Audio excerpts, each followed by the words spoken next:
A journey to inner transformation for mind, body, and spirit. Well, we are talking about mindfulness.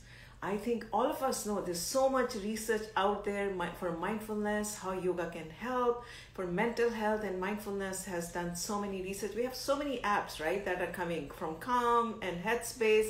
But I want to bring, a yogi, right, from New York City, Paola Cruz. She specializes on mindfulness for mental health. I'll tell you, all of us need that right now. And so just hang on for 1 second, and she's joining me for 1 second. All right. So Paula should be joining me in 1 second, and we will talk about mindfulness for mental health. There you are. Hi. Paula. How are you? Good. How are you? I'm doing great. So the topic is mindfulness for mental health. We have Paola Cruz. She is a yogi from New York City. Tell us a little bit about yourself, and then let's talk about a transformation from inside out. Okay. Well, thank you for having me, first of all. I am Paola from One Yoga by Paola. I'm originally from Honduras, and I do spend a lot of time traveling around. And what I really focus on now is in the yoga practice and overall wellness. And specifically, I like to incorporate mindfulness techniques in order to achieve this optimal well-being state. Okay. So, and we know that mindfulness has so much research out there around, there's so many apps that are coming up.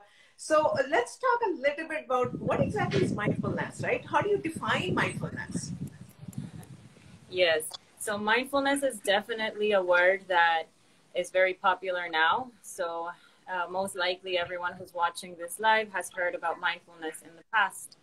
So mindfulness is originally a very ancient technique that is meant to observe our minds, an insight practice. And really it was further developed by Gautama Buddha in Buddhism with insight meditation or vipassana practices. But nowadays, it is a concept and a field and technique that is studied in psychology, and a lot of mental health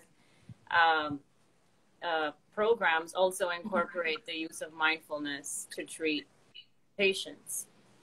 So how do we begin? I mean, a lot of times, like I know myself, I have a lot of problem in trying to sit still and meditate, right? So, yeah. So what are your thoughts? I mean, how do we start with the mindfulness? What do we do? Okay, so mindfulness is an integrative concept. Mindfulness allows for us to connect with the present moment and to become more aware of our mind, our bodies, and this is how the integration occurs. So there are many ways to begin. The most important thing really is to have the will and to simply sit down and understand the nature of the mind is very important when you practice mindfulness. To understand that the mind wanders from thought to thought and it is easily distracted is very important to understand, because many people get discouraged when they begin a practice in meditation or mindfulness because their mind seems to be focusing on other subjects. So it is very important to know this. And when you know that, then you can begin to form this new relationship with your thoughts and your mind. And the practice of mindfulness begins there with that kind of awareness. Okay, so I just want to go a little bit more deeper, right? So let's say the whole day, we had a bad day. Now I sit down in the evening, and my boss shouted at me. I had a tiff with my coworkers, all the bad things, and then I'm taking a train, and the train broke down. I mean, literally, that has happened to me. And then now I come, and I'm like, oh my God, how do I start? And that's what I want to understand. Do I sit and then do what after this? Okay, so you don't necessarily have to do a seated practice in order to apply mindfulness techniques. Mindfulness includes meditation, yoga, and breathing. Those are the more popular techniques we use in mindfulness. So in that scenario, you could simply take a moment to pause, to take deep breaths. Breathing helps to calm the nervous system. It activates the parasympathetic nervous system, which helps us to calm down. So take a pause, connect with your breathing, take deep breaths, especially deep exhales, because the exhales are really the ones that will boost calmness in the body. So that's step number one. Then step number two is you could apply a meditation technique. I like to use mantra meditations, or very short phrases that you repeat to yourself in these circumstances of high stress. So for example, some mantras you could repeat after focusing on the breath could be, I am okay, everything is fine, I am grateful. Try to create positive reinforcement as well. And then when you have more time, you can go deeper into a more extensive meditation practice or practicing yoga asana, which are yoga postures. That also helps to create this connection with the body and the mind and help you to stay present as well. So can you run us through like a 1 minute of what kind of breathing that you would recommend that we do? Is it like a alternate nostril breathing? Should we breathe from the, our stomach? What kind of breathing? Yes, so the ones you mentioned are more pranayamas, which are yogic breaths, yogic types of breathing. I can guide us through a short 1 minute mindfulness observation of the breath practice. Yes, so whenever you're ready, we are ready. Okay. So if you're seated down, you may stay here and bring the palms to face upwards to the sky. Keep the back straight. Gently close your eyes. And in this moment, begin to bring all of your attention to observing the breath. Observe the breath from the tip of the nose. Observe as the air flows into the body, as it expands the body, and observe as the breath flows out of the body, creating a feeling of deep relaxation. Begin to take deeper breaths, longer inhales,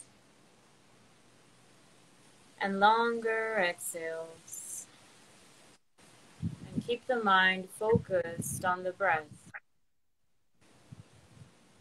remembering that if the mind wanders, all you have to do is to bring the attention back to the observation of the breath.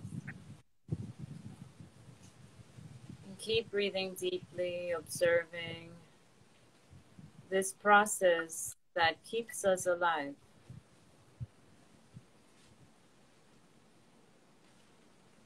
Deep and slow breaths in and deep and slow breaths out.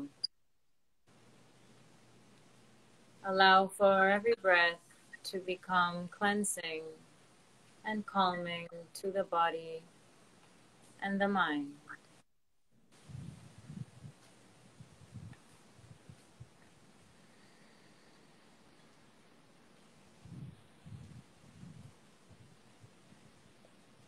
And whenever you are ready, you may slowly bring your awareness back to the physical body. Bring slow movements to your fingers and your toes. And gently open your eyes.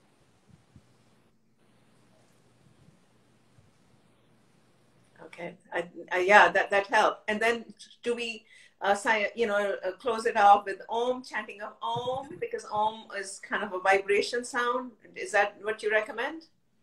So it depends. I personally love mantras and I meditate with Om quite often, but it depends on the person. They can use Om or just simply end the practice with an intention. So for example, you could say, I am grateful for this moment, and today I will try to be more present. That could be an intention. Or we could end as well with, my personal way of ending class, which is bringing the palms in prayer pose to the front of the forehead as a reminder to stay more mindful of your thoughts. Bring the palms to the front of the mouth as a reminder of staying more mindful of our words, what we speak to others and to ourselves. And bringing the palms to heart center as a reminder to stay mindful of our actions. May our actions keep leading us in the direction of growth. Om Shanti. Namaste. Beautiful, beautiful. And then before we end the session, any yoga poses that you can recommend? Breathing and mantras, amazing, a lot of research, but also can you recommend a couple of yoga sessions? It can be a kind of a flow here. Yes, so the most calming yoga practices are yoga nidra, which is yogic sleep, which is more meditative, or a yin yoga, where you hold the postures for an extended period of time. You try to really connect with the breath and allow for the breath to release tensions from the body. And if you really like to sweat it out, I love vinyasa practice. And then specific postures, I would suggest child pose or balasana. So practice that when you wake up or before you go to bed. And then a very nice back stretch, Adho Mukha Svanasana or downward facing dog to awaken the spine. Maybe some kundalini breaths where you sit down and you just open your chest and then come back to a neutral spine. Inhaling, creating space, and exhaling back to a neutral spine. Those would be my suggestions. Those are great way to start the weekend. Happy Friday to everyone. Try all these simple things. It probably doesn't even take more than 5 minutes, what you talked about, right? If you do the whole sequence. Yes, that's right.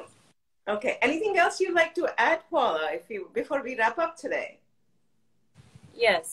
So just for everybody who's listening, I would encourage you to not keep postponing your mental health and well-being. A lot of people come to me and they have an excuse such as, oh, I'm not flexible, or I can't concentrate, or I don't have time.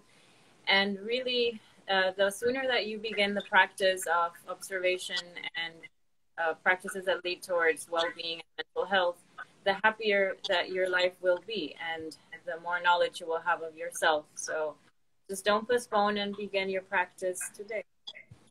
Yes, I think that's a very good way. I mean, it just takes barely 5 minutes of your day and it'll help you calm down. And you just try to do it every day, right? Yeah, every day, all day, whenever it's safe. All right. With that thought, thank you so much and happy Friday to everyone. Start the weekend with a journey to your inner transformation for the mind, body, and spirit.